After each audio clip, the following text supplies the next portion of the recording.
Hello बच्चों, कैसे हैं आप सब लोग। तो चलिए मैं आज आप लोगों के लिए एक और नई टॉपिक लेकर के आया हूं जिसका नाम है वाच्य। जैसा कि आप जानते हैं इंग्लिश में भी वाच्य पढ़ाया जाता है। हमारा प्रयास ये है कि मैं पहले हिंदी खत्म कर दूंगा, हिंदी व्याकरण, उसके बाद आपका इंग्लिश व्याकरण यानी इंग्लिश ग्रामर आपका शुरू करेंगे। तो इंग्लिश ग्रामर जो शुरू करेंगे लेटर से लेकर के पूरा इंटरमीडिएट के जितने भी सिलेबस हैं हम पढ़ा करके समाप्त कर देंगे धीरे धीरे। तो आप हमारे चैनल से लगातार जुड़े रहिए ताकि आपको अच्छी अच्छी वीडियो प्रोवाइड होती रहे, मिलती रहे और आप उससे अच्छा अच्छा ज्ञान प्राप्त करते रहे। तो चलिए आज हम देखते हैं वाच्य क्या होता है। तो यहाँ देखते हैं वाच्य हमने लिखा है। वाच्य को इंग्लिश में वॉइस कहते हैं, बात याद रखिएगा, क्या कहते हैं, वॉइस कहते हैं। और इंग्लिश में जो वॉइस होता है दो होता है, एक होता है एक्टिव वॉइस, एक होता है एक्टिव वॉइस और दूसरा क्या होता है, पैसिव वॉइस।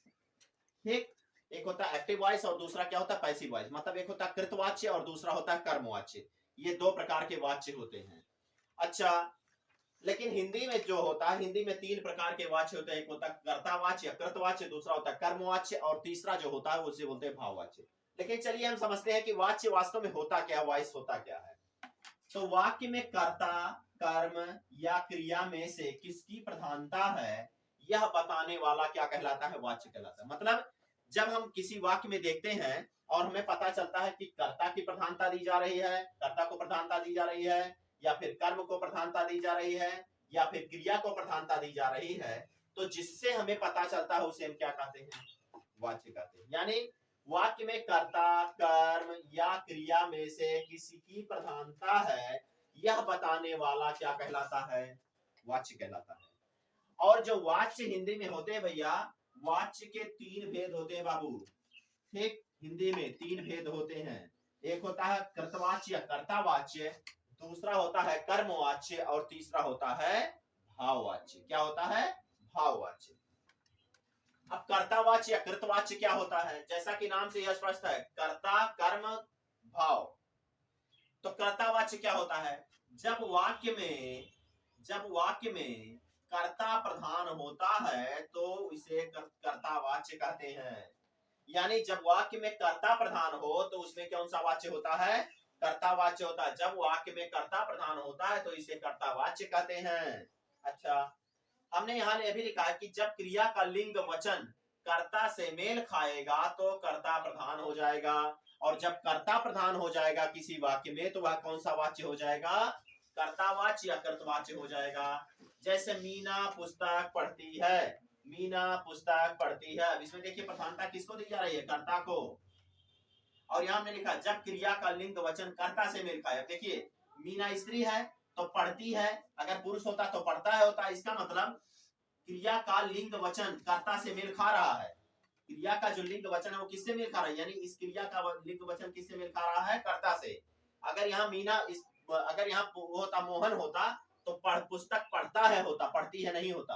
तो इसका मतलब इसमें क्या है, कर्तावाच्य है। दूसरा, लड़के ने चिट्ठी लिखी, लड़के ने चिट्ठी लिखी। अब देखिए यहाँ किसकी प्रधानता है, लड़के की, और क्रिया में कार्य करने वाले को हम कर्ता कहते हैं, और जिसमें कर्ता की प्रधानता उसमें कौन सा वाच्य पाया जाता है, कर्तावाच्य। कौन सा वाच्य, कर्तावाच्य।